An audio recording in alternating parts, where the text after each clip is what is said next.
educação inclusiva, ela vem responder a um preceito constitucional, a nossa Constituição de 88, que, no capítulo sobre educação, garante o direito de todos, indistintamente, à educação no Brasil. Então, a educação inclusiva não é simplesmente uma invenção, uma coisa nova que aparece, mas ela tem a ver com a nossa lei maior, não é?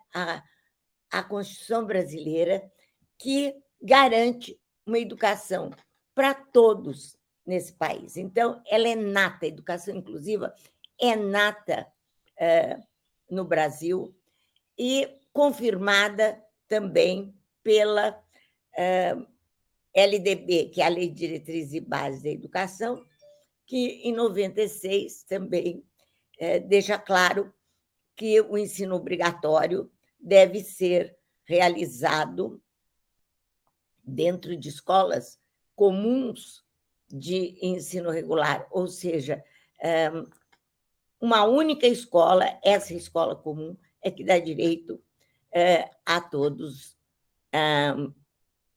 à educação no Brasil. Então, a LDB confirma, não é, o que a Constituição brasileira deixa claro no seu capítulo sobre educação, de ser uma educação para todos, e, assim sendo, a educação inclusiva ela é uma proposta que é nata na nossa educação.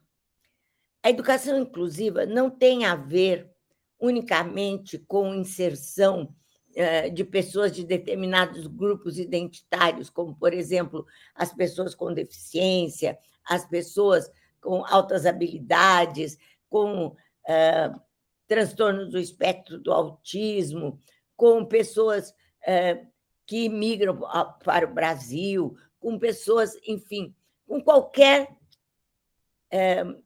forma de se definir identidades fixadas. A educação inclusiva tem a ver não com a diferença externa das pessoas, cor de pele, se é homem, se é mulher, nem com atributos das pessoas que são mensuráveis, como, por exemplo, nível de inteligência, nem com problemas de natureza social, se é de uma classe mais alta. Não, a educação inclusiva não tem a ver com essas diferenças, muito menos com a comparação entre essas diferenças. A educação inclusiva tem a ver com a diferença que nos constitui, ou seja, com o fato de sermos seres singulares, absolutamente diferentes uns dos outros, e que, por mais que a gente queira se unir sob um rótulo qualquer, como as mulheres, os homens, os negros, as pessoas com deficiência, etc., essas classificações, essas ordenações não dão conta, porque a diferença está em cada um. Ela é uma diferença interna. E, mais do que isso, a diferença é alguma coisa que não é estática, não é fixa.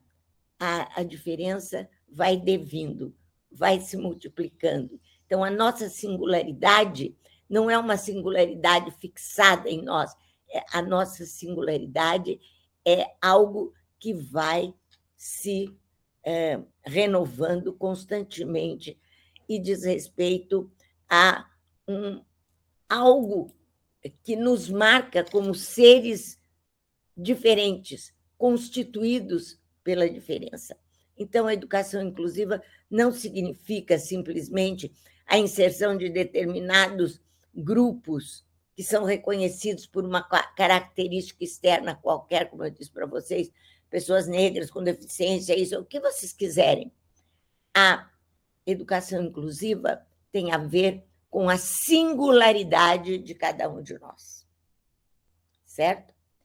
E com a nossa capacidade de devir, de nos tornar sempre diferentes.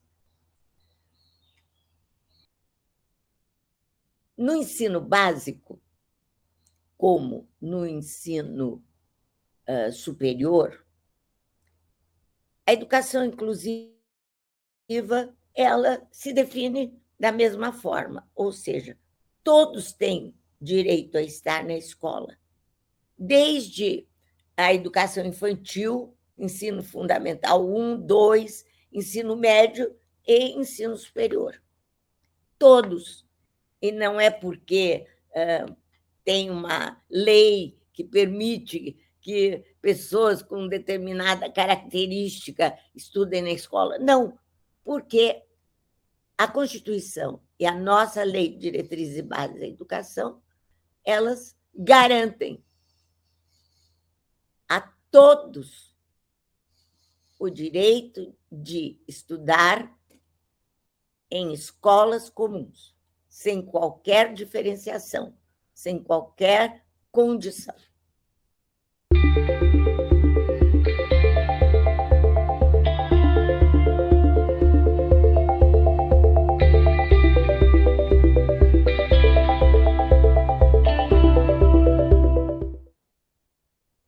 Então, o LEPED, que é o Laboratório de Estudos e Pesquisas em Ensino e Diferença, ele existe desde 1996. E esse laboratório, que fez 25 anos, ele sempre se dedicou a questões relacionadas à inclusão escolar, especificamente. E todas as pesquisas são voltadas para deixar cada vez mais claro a importância, não é, da inclusão no desenvolvimento das pessoas, na formação das pessoas e, especificamente, dentro do Brasil, não é, das escolas brasileiras. Então, ele estuda, nós temos estudado, melhor dizendo, a inclusão a partir do que acontece do ponto de vista do ensino em sala de aula, da aprendizagem, o que é, dentro de uma escola inclusiva, um processo avaliativo, o que ele significa. Temos estudado muito a respeito da evolução, não é, das leis educacionais e também dos retrocessos. Enfim, nós temos buscado conhecer tudo o que tem acontecido no Brasil a partir de 1988, que a Constituição deixa marcado que nossa educação é para todos, dentro e fora das escolas, para se garantir um ensino absolutamente aberto à diferença humana, aquilo que constitui cada um de nós. Nós temos aproximadamente devemos ter umas 90 ou mais teses já defendidas, seja de mestrado e doutorado, e todas elas têm mostrado para nós a importância, não é, de se realizar nas nossas escolas mudanças substanciais que fazem com que o ensino seja para todos, sem quaisquer diferenciações para uma ou outra criança, como a maioria das pessoas pensa que deve ser o ensino nas escolas inclusivas. As escolas inclusivas, elas não diferenciam o ensino para alguns, não adaptam atividades curriculares para alguns, não adaptam avaliações. As escolas inclusivas, elas mudam a forma de ensinar e de entender a aprendizagem, e também tem um entendimento diferente do que é a avaliação da aprendizagem, e, com isso, ela não faz discriminações, segregações em nome da inclusão. Quantas vezes a gente vê pessoas que estão numa mesma sala de aula, alunos, não é? Com tarefas adaptadas, com um apoio pedagógico específico. Isso é a mesma coisa de estar continuando a atender essas pessoas à parte, só que dentro de uma sala de aula comum, entende? Então, nós temos estudado exatamente isso, né? Como ensinar a turma toda, sem diferenciações. E o que nós temos buscado, acima de tudo, é entender isso na escola, né? E não fora dela. Infelizmente, a escola brasileira ela ainda é muito diferente do que deveria ser, tendo marcos legais tão importantes sobre educação que a encaminham para um ensino na concepção inclusiva. Essa é uma das nossas maiores nossos maiores entendimentos sobre o que acontece, né, nas escolas brasileiras no geral, com relação ao entendimento da inclusão como uma mudança geral no modo de ensinar, conceber a aprendizagem e a avaliação.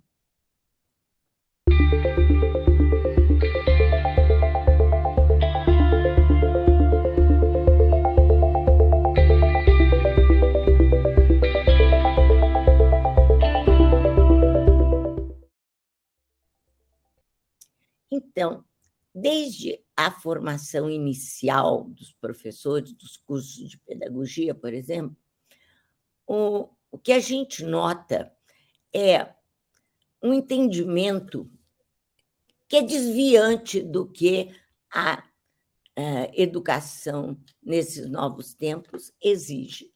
A educação ela não muda, não é?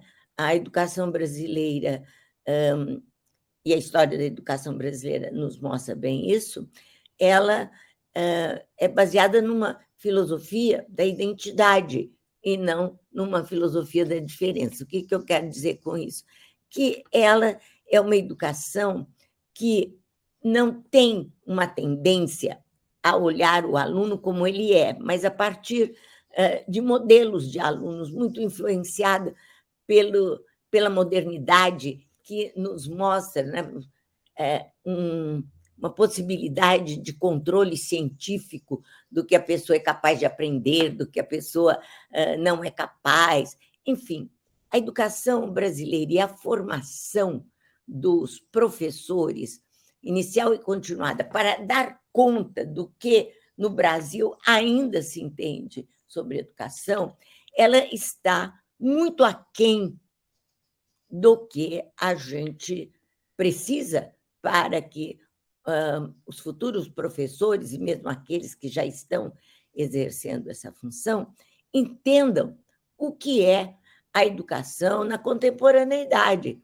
A educação na contemporaneidade ela não pode continuar baseada num modelo, não é, de aluno, de pessoa desencarnado, como eu digo, ou seja, num modelo ideal, num modelo que existe nos estudos científicos, mas não é aquele que nós encontramos na sala de aula. Na sala de aula, nós não temos modelos, nós temos alunos de carne e osso, que têm nome, filiação, idade, que têm a sua digital. E esses alunos eles são unívocos, eles são, como eu disse a vocês, singulares, não se repetem. E na concepção da nossa educação, que tem muito a ver com o cientificismo da modernidade, há possibilidade de se prever o aluno que a gente almeja para fazer parte das nossas turmas, né? Então, os professores são formados para ensinar a esses alunos, a esses modelos. E qualquer pessoa que saia desse modelo, que não atenda aos requisitos desse aluno idealizado, significa para os professores uma pedra no sapato, significa aquilo que eles sempre dizem, né? Alunos para os quais eles não foram preparados para ensinar. Ora, se isto não mudar no entendimento do que é o aluno na educação brasileira, do que é o ensinar e o aprender nessa perspectiva de um ensino para todos, nós vamos ficar cada vez mais para trás, porque certas concepções que nós temos de escola, elas já foram e já podem ser consideradas, né, e podem ser consideradas completamente fora de moda, e mais ineficazes, ineficientes, para que a gente possa formar cidadãos, de fato, em condições de enfrentar, de criar soluções, de avançar, não é? Na conquista e de vencer os desafios de uma sociedade pós-moderna como é a nossa. Nós já ultrapassamos a modernidade, nós estamos na pós-modernidade. E, na pós-modernidade, o modelo é a diferença de cada um, e não identidades forjadas, como a gente forja a identidade de um aluno, como a gente forja a identidade de quem a gente quiser, escolhendo um atributo qualquer que una grupos de pessoas, né? Então, deixando mais claro a formação, resumindo, não é?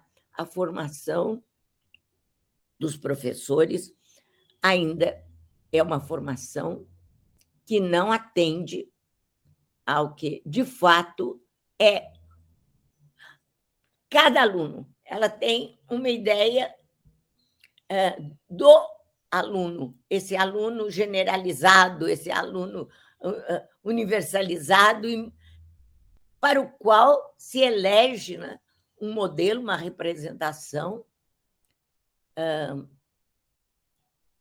que não é aquela que corresponde à realidade.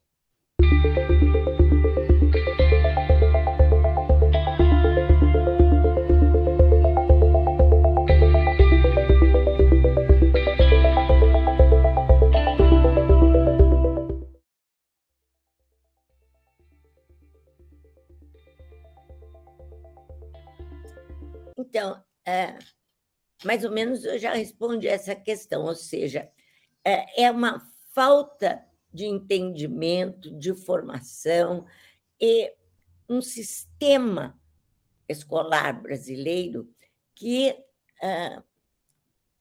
está ainda muito voltado para modelos de alunos, para questões que são de base da inclusão, especialmente o entendimento de que cada um é um, e não nos repetimos. Em função disso, tudo se modifica. Modifica o sistema de ensino no modo de você apresentar os conteúdos, de trabalhar com os conteúdos, muda o sistema de ensino no sentido de avaliar a aprendizagem dos alunos, porque a aprendizagem passa a ser uma coisa dissociada do ensino. Nem tudo que você ensina as pessoas aprendem, mas elas têm que ter o direito de dizer qual a concepção, o que elas aprenderam, o que elas têm como ideia daquilo que foi discutido, ou se não têm ideia nenhuma e que precisam que esse conteúdo seja retomado. E, principalmente, eu vejo que, nos tempos de hoje, um ponto fundamental para que a escola se torne inclusiva é essa de se entender, já desde a formação dos professores, formação inicial, que quando a gente ensina, a gente está realizando o nosso ofício. O nosso ofício como professores é de ensinar. Então, essa é a nossa grande preocupação. E, no sistema educacional brasileiro, a atenção é muito mais voltada para o quanto o aluno aprende. Então, o professor, ao invés de se dedicar ao seu ofício de origem, que é ensinar, ele se dedica à aprendizagem dos alunos, no sentido de garantir condições para que ele reproduza o conteúdo que o sistema de ensino quer que esse aluno obtenha nas aulas. Então, para quê? Para que a escola seja bem reconhecida, para que ela tenha um IDEB alto e tudo. Quando isso acontece, o professor desvia a sua atenção de um ensino cada vez mais avaliado por si mesmo, pelos seus pais, para que ele se torne cada vez mais qualificado, e fica atrás de alguma coisa que é impossível, que é garantir que os alunos aprendam. Os alunos vão aprender na medida que estiverem predispostos intelectualmente, emocionalmente, a entender o conteúdo e entendem a partir dos seus conhecimentos anteriores. Então, essa mudança de foco do professor da aprendizagem para o ensino, que é o ofício nosso, como professores, esse seria um ponto fundamental para que a gente fizesse uma revolução nas escolas brasileiras. Ninguém avalia como o professor ensina, avalia a resposta do aluno nas avaliações. Ora, essas respostas acabam sendo respostas decoradas a partir de um ensino transmissivo para que o aluno responda exatamente aquilo que a escola quer. Isso tudo, para ser melhor entendido na educação brasileira, precisaria de uma grande transformação no entendimento do que é conhecer, do que é estudar, do que é ensinar. Nós temos conhecimento sobre o que é ensinar, conhecer, aprender, muito ainda antiquado, né? Referendado em um posicionamento sobre a educação escolar bastante ultrapassado. A inclusão, digamos, seria uma forma da gente, não digo forçar, mas mostrar para os sistemas que essa forma de realização da educação nas escolas tem não só tirado do professor a possibilidade de realizar o seu ofício verdadeiramente, que é ensinar, como tirar a oportunidade do aluno de poder exercer o seu poder de aprender de acordo com o seu interesse, com as suas opiniões, com as suas visões de mundo, criando as suas respostas e não apenas reproduzindo o que o professor explica. Há muito a ser feito ainda, mas a educação inclusiva ela é uma forma de insistir, né? Uma forma, eu diria, é algo que insiste sobre essa mudança, é uma ideia que provocadora, e a gente acredita que água mole em pedra dura, tanto bate até que fura, né? E as mudanças nas concepções educacionais, elas são lentas mesmo, mas elas vão acontecer, e por isso nós estamos aqui, não é, trabalhando incessantemente e fazendo com que as coisas fiquem mais claras para as escolas e para os sistemas. Agora, a questão política é forte, não é? A política educacional é muito influenciada por uma visão neoliberal de escola, de formação. Isso tudo atrasa enormemente, não é? O que nós entendemos como autonomia das escolas, como abertura incondicional das escolas a todas as pessoas, né? Sem uma escola aberta a todos, não há democracia na escola, não há, inclusive, na escola, um exercício, né, de um poder onipresente, jamais um poder que vem de cima, mas um poder que se exerce e que, de ambos os lados, do aluno e do professor, e que torna a escola um ambiente de desenvolvimento mesmo, e não um ambiente de,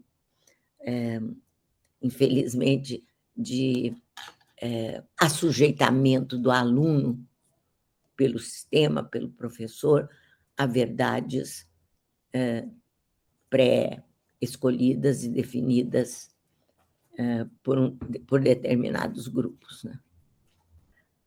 Mas é isso, a gente precisa ter muita confiança naqueles novos que estão surgindo, nas novas gerações, e muita confiança de que nada é para sempre. E os esforços do sistema educacional brasileiro para continuar sempre o mesmo, ele tem lugares onde ele já está cedendo muito, porque de tão ultrapassado começa a ser poído pelo próprio tempo, né?